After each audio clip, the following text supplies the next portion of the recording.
સવારથી સાંજ સુધી એક દી નક્કી કરો કે આજ સવારથી સાંજ સુધી ગમે એ થાય જૂઠું નથી બોલવું, જો પરસેવો ન વળી જાય મને કહેજો. આપણો છોકરો એમ કેતો હોય કે બાપા હું 12માં પાસ થઈ જાઉં પછી હોન્ડા લઈ દેવાનું તેમ કહેતા હતા. હવે આપણે ઊંઠા ભણાવતા હોય પછી હાસુ બોલવાનું તેથી હોય ને છોકરે પૂછ્યું હોય કે હું 12માં પાસ થઈ ગયો મને હોન્ડા જેથી લઈ દેવાનું, વંટોળીઓ સડક ન સડે. આપણું બૈરું એમ કે તેમ કહેતા હતા હાડી લઈ દઈશ હાડી લઈ દઈશ. હવે આપણે નકરી ગોળીઓ પાતા હોય ને પછી હાસુ બોલવાનું હોય, રહોડા સુધી બાબુ નો વાસણ મંડે બગડાટી બોલાવા. એક દી હાસુ બોલો અને હરિભજવું. આ જેટલા જેટલા હરિભજ્યા છે ને આ તો અત્યારે દુનિયા વખાણ કરે છે. મીરાબાઈની વાણી એટલે વાત ન થાય ને ગંગા સતીની વાણી એટલે વાત ન થાય. બાપુ જીવતા કોઈ હક નથી લેવા દીધું, જોડું નથી પહેરવા દીધું. સારું આ એવડાય ભજન ગયે કે અમે રૂપિયા વાળા થઈ ગયા, કર્યા છે કોઈક બીજા ને અત્યારે હિલોળા અમારે એમ જ કઈ નથી કર્યું. હવે એવડા એમને કોઈ આઠાના નથી આપ્યા. આજના કલાકારો પ્લેનમાં ફરે છે બાપુ. આ ભજનનો પ્રતાપ તમે જુઓ. હરી ભજવું હક બોલવું દોનું બાતા અવલ. આવા નરને આઠે પોર કોઈ દી ઉતરે ના સંતોષ છે ને બાપુ. આખી જિંદગી હાસુ બોલ્યા એમને કેવું કેવું વહમું પડ્યું છે. આ એટલું બધું હેલું નથી રામ. અને દોરંગી દુનિયાના ધોકા ધરવાની કોઈ જરૂર નથી. આ દુનિયા છે ને બાપુ કોઈ દી કોઈ પૂગી નથી શકવાનું. એક બાપ દીકરો હતા ને, બે ઘોડું લઈને હાલ્યા જતા હતા. ઘોડા ઉપર બાપો બેઠો હતો, છોકરો હેઠો હાલ્યો જતો. ગામ બાજુમાં નીકળ્યા ને સોરો અહીંયા રીધી સીધી બધી અહીંયા જ બેઠી હોય, ઢકાવીને બધા ઘીરે ચકડી હોય. સોરા પાસેથી નીકળ્યા ને એટલે સોરે બેઠાથી શું કે ખબર એ કે ગઢો આખો ઘોડા ઉપર ચડી ગયો, ઓલું ફૂલડા જેવું છોકરું હેઠો હાલ્યો. આને શરમ નહીં આવતી હોય. ગામ બહાર નીકળ્યા પછી એનો બાપો કે બેટા એક કામ કરશું એ કે તું ચડી જા, હું હેઠો હાલ્યો. બીજું ગામ આવ્યું ને એ કે જુવાન આખો ટાંટો ઘોડામાં ચડ્યો, ડોહાના ટાંટિયા તોડા, શરમ નહીં આવતી હોય. પછી બહાર નીકળીને કે બાપા એ કામ કરો ને કે હું કે હાલો ને આપણે 2 જણા ચડી જઈએ. 2 જણા ચડી જાય ને ત્રીજું ગામ આવ્યું ને એ કે આમને છે દયા જેવો સાંટો ખાટકી જેવો ઘોડામાં 2 જણાને છોડી દેવાય. પછી બહાર નીકળ્યા ને પછી કે બાપા કામ કરી કે હું કે ઘોડું ભલે વાંય હાલ્યું, આપણે 2 હેઠા હાલ્યા જાય. બીજું ગામ આવ્યું ને કે એમને પૈસા હું કામ કરી જાય, ઘોડું છે ને 2 ટાંટિયા તોડીને હાલ્યા જાય. હવે આ ફુગાય દુનિયાને. આ દુનિયા દોરંગી દુનિયા છે બાપુ. સારું બોલો. મારે અહીંયા ખેતીવાડી છે ને, મારા ગામમાં મારે ખેતીવાડી ભગવાન દે થોડું સારું, ખેતી સારી છે. ખેતીમાં સારું હોય ને ઓણ જ દે. કપા બગડી ગયો એ ઓણ શું કે ખબર બધા મારા રોડ માથે જ વાડી છે. એટલે અહીંયાથી નીકળે નીવડે બધા નકરા ભજનમાં પડ્યા રહે કે આવું જ હોય. અને ઈની વાડીમાં બાપુ સારું હોય ને એટલે શું કે ખબર છે ભાઈ ભજનનો પ્રતાપ ખરો. હવે આ બધી કોઈ બાપુ ઈના ઈ વાડી ને ઈનો ઈ હું ઈની દુનિયા ક્યાં પોગવું? અમને દુનિયાના બાપુ ધોખા ધરવાની કોઈ જરૂર નથી. જગત તો હાથીની અંબાડીએ ચડાવે ને પાછા ગધા ઉપર બિહારે કોઈ ભરવાનું. અમરેલીનો મૂળદાસ એક લુહારનો દીકરો, વિચાર કરજો.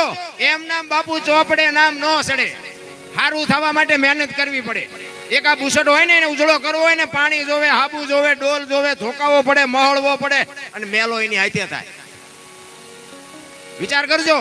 ઉજળું કરવામાં જ મહેનત કરવી પડે. આ મકાન હોય ને એને કલર કરવો પડે.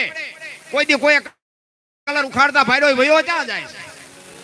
મેલું એને હાથે થઈ જાય. 1 કરોડ રૂપિયાનો બંગલો હોય ને એમાં બેનો દીકરીઓ કચરા પોતા કરતા જોઈએ છે, કોઈ દી કચરો નાખતા જોઈએ? આ કચરો આવે ક્યાંથી?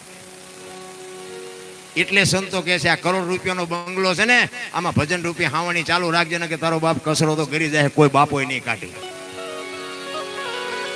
બહુ જીવન જીવવા જેવી છે. મને એટલી ખબર પડે કે અત્યારનો સમય છે ને જીવવા જેવો છે, જો જીવતા આવડે. આ તો રોવાના એવાયા થઈ ગયા બધા. જ્યાં જો અહીંયા બધા રોવે જ છે. એક ભાઈ જાય કે કેમ છે કે ધાબુ ભરવું છૂટા નથી.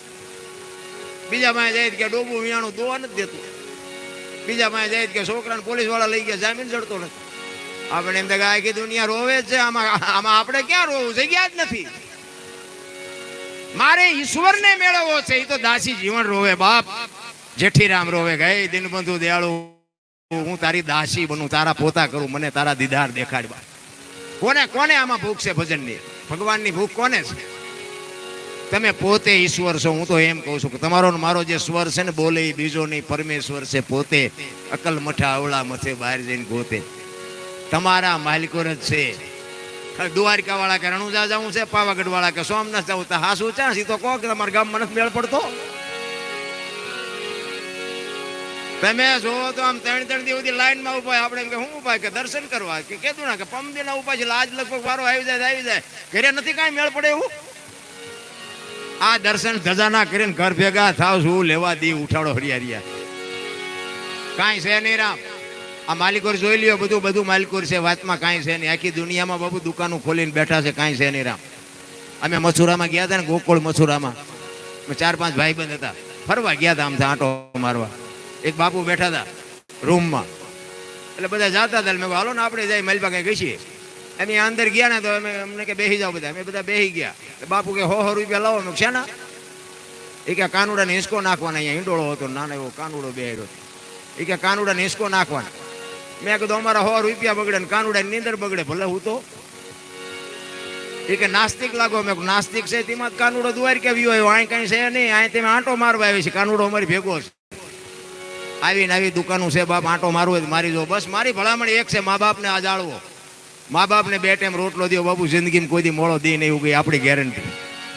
માના બાપના કાળજા ઠારો ને એક જિંદગીમાં કાંટો ન વાગે, એક ગેરંટી. મહાપુરુષો શાસ્ત્રનો પુરાવો.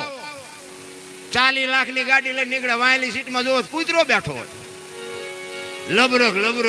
હવે આમાં માને બાપાને બેહર્યા હોય તો અરે અમને સારું જોડું નથી જડ્યું, મારો દીકરો કેવી ગાડીમાં ફેર્યો. બાપુ જિંદગીમાં કાંટો ન વાગે, કાંટો.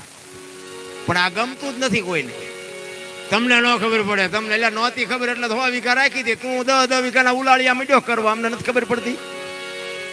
અરે માન બાપના ઋણમાંથી બાબુ આ દુનિયામાં કોઈ છૂટી નથી શક્યું. પછી મા બાપ પાસે બાબુ તમે કરોડપતિ થઈ જાઓ, અબજોપતિ થઈ જાઓ, દુનિયામાં કદાચ મોદીની જગ્યાએ તમે વ્યા જાઓ ને તો આ દુનિયામાં બાપુ મા બાપથી મોટા તમે કોઈ દી જિંદગીમાં ન થઈ શકો. માન બાપના ઋણ છે ને એમાં આપણે જ્યાં સુધી જીવતા હોય ત્યાં સુધી, પછી ફોટાના અગરબત્તીઓ કરે કાંઈ નહીં વળે હોય ત્યાં સુધી જાળવી લેજો. બાકી મા બાપ દુખી છે ને તમે લાખો રૂપિયાનું દાન કરશો ને ક્યાંય ચોપડે નહીં ચડે. લખવું હોય તો લખી લેજો, દેવું હોય તો દેજો, ફરજો, વાપરો, મને કાંઈ ફેર નથી પડતો. પણ મા બાપ દુખી છે ને એનું બાબુ આ જિંદગીમાં કોઈ દી ગાડું પાટું નહીં. પછી કે હું નડતું હોય છે, જાઓ ભૂવા પાસે. ભૂવા બેઠા જ હોય, વેણ ને વાસા ન હોય લાય પાસા ચાલુ જ હોય. જ્યાં હોય અમારે ત્યાં એમના તમે જોવો આપણે ગામના કઈ બીજું કામ જ નહીં હોય. મહિનો 2 મહિના દાણા જોવે અને 2 રૂપિયા બાપુ કપા વીણવાનું દાડિયું ન જડે અને 2 મહિના અહીંયા વેણ ને વાસા કરે. પછી એમ કે શું નડતું હોય, ખેતર વેચવું પડશે. પણ આ 2 રૂપિયા રોજના ખોટી કર્યા ઈ નડે છે, બીજું કઈ નડતું નથી. તંતે જડો થાય.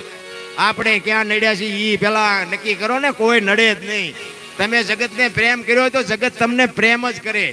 તમે દુનિયાને ગાળું દીધી હોય દુનિયા તમને પ્રેમ કરે. તમારે જે જોતું હોય ને આપણે ખેતરમાં જે વાવો ને ઈ જ પાકે. બાવળિયા વાવો ને કેરી થાય. વાવવા ટાણે વિચારવું જોઈએ ને કે આપણે શું વાવીશ. બાવળિયા વાવીને કે માયવા કાંટા કેમ થયા, કેરીઓ કેમ ન હોય, પણ તે વાયવા છે જ કાંટા. કાંઈ નડે જ નહીં રામ. મને તો એમ થાય કે સતયુગ ને દ્વાપર ને ત્રેતા ને બધું જવા દો. અત્યારે બધા કહે છે કળિયુગ છે. શું ઘટે છે એ મને કયો ને. શું ઘટે? વાહન, મકાન, રૂપિયા, લોટા વામાં ઉડે. બાપુ મજા કરે એવું છે. કોઈ થીગડા વાળું લુગડું પહેર્યું મને દેખાડો તો. હાંજનું અમારે ઘરમાં ખાવા છે ને સવારે અમારે ઘરમાં ખાવા નથી એવું ઘર હોય તો મને દેખાડો તો. આ તો રોવાના એવાયા થઈ ગયા. મોંઘવારી બહુ. આ મોબાઈલ ને મોટરસાયકલ ને દિવાળી મૂકો ને શું લેવા સોંટ્યા છો. 100 રૂપિયા પેટ્રોલ ના ત્યાં તો બીડી લેવા જવું હોય તો હોન્ડા ને કિક મારે. તો આને મૂકી દો ને. કાંઈ મોંઘવારી નથી. ધંધો ન કરવો એને મોંઘવારી છે. આ કપાના 2000 ભાડ્યા હતા ઈ નથી દેખાતું. તેલના ડબ્બાના કે 28000 થઈ જાય, પણ કપાના 2000 થી નથી ભરતા હતા. હું અમારા ગામના કોળીના અહીંયા 2.5 રૂપિયામાં હાથી આંકવા જતો હતો. તમે સાચું માનતા હોય કે ન માનો. અત્યારે ઘરે કંદડે એવડા બપોરે બહે લઈ આવે. ઘરે કંદડે એવા હો, કામ કરે એવા નહીં. 2.5 રૂપિયામાં દી ઉગ્યો ન હોય ને અંધારામાં વ્યૂ જવાનું ને અંધારું થાય ને જ્યાં સુધી હુજે ને ત્યાં સુધી હાથી આંકવાનું. 2.5 રૂપિયા આપતા. જીવનભાઈ અમારા ગામના કોળીનું નામ છે. તમારે કોઈક દી આવીને પૂછવું હોય તો પૂછજો. જીવનભાઈ ને અહીંયા હું કોળીની હાથી આંકવા દાડીએ જતો. હવે અત્યારે તમને કહું દાડી કેવડી છે. આપણે જે આવે છે એ આપણને નાનું જ લાગે છે. આપણે જે દેવાનું છે એ બહુ મોટું લાગે. મોંઘવારી છે જ નહીં. ધંધો નથી કરવો ને એની મોંઘવારી છે. બાકી કાંઈ છે. બાકી જીવવા જેવું છે મને એટલી ખબર પડે. આપણે હું તો ગામમાં ગયો હોય, સુરનગર ગયો હોય ને તો આપણે એમ થાય ભગવાન આપ્યું છે. આપણે છોકરા હાટું કંઈક ભાગ લઈ આવી ને એટલે આપણે એમ થાય ભગવાન આપ્યું હોય તો શું હાલો ને આપણે થોડું કાજુ બદામ એવું બધું લઈ જાય. પછી મારા દીકરા નાના ટાબરિયા હોય ને એને એમ કહું હાલે બેટા તારાડું ભાગ લઈ આવ્યો. આમ આમ કાજુ બદામ નાખું તો મજા પાટું મારે નથી ખાવું. હવે ખા ને પાર લે નથી ચડ્યું અમને. એવો જમાનો નથી. તમારે કલકત્તા જઈને આવવું હોય સાંજે વી આવો ભલા માણા. આપણા ગઢા ટાંટિયા તોડીને મરી ગયા. શું ઘટે છે મને તો એમ થાય કે આ દુનિયા હું રોતી છે એ નથી સમજાતું. આ તમે ઇતિહાસ ખોલીને જોવો તો તમને ખબર પડે. તમે હું રામ રામ રામ કરી છે. સીતાજી રામને પરણ્યા આખી જિંદગીમાં હારો દી ન ઉગ્યો. શું એનું કર્મ છે વિચાર કરજો. સીતા મંગળ 4 ફેરા રાઘવને ફરી પણ કાયમ દુખણી કાગડા બાપુ કોઈ દી હારો દી ન જોયો. તમે વિચાર કરજો. મિથિલા નરેશની દીકરી તમે વિચાર તો કરો. શિવ ધનુષ બાપુ કોઈ હલાવી ન કે એ દીકરી ઘોડો કરીને ફરતી દીકરીની શક્તિ શું હોય છે. કેટલી દીકરી હેરાન થઈ. તમે આ ઇતિહાસ ખોલો તો તમને ખબર પડે. રામચંદ્ર પરમાત્મા 14 વર્ષ પૂરા કરીને આવ્યા ને પછી રામે સીતાનો ત્યાગ કર્યો ને. લક્ષ્મણ રથ લઈ અને મૂકી આવ્યો ક્યાં? વાલ્મીક ઋષિના આશ્રમ. એ વાલ્મીક ઋષિના આશ્રમે મૂકી અને પછી વાલ્મીક બાપુ સીતાજીને પૂછે છે કે બેટા સીતા કે હા બાપુ. કે રામે તારો ત્યાગ કર્યો તને ખબર છે? તો કે હા બાપુ. તો કે તને દુઃખ નથી થતું? તેથી બાપુ આ ભારતની આર્ય નારી આપણી દીકરી સીતા શું કહે છે ખબર છે?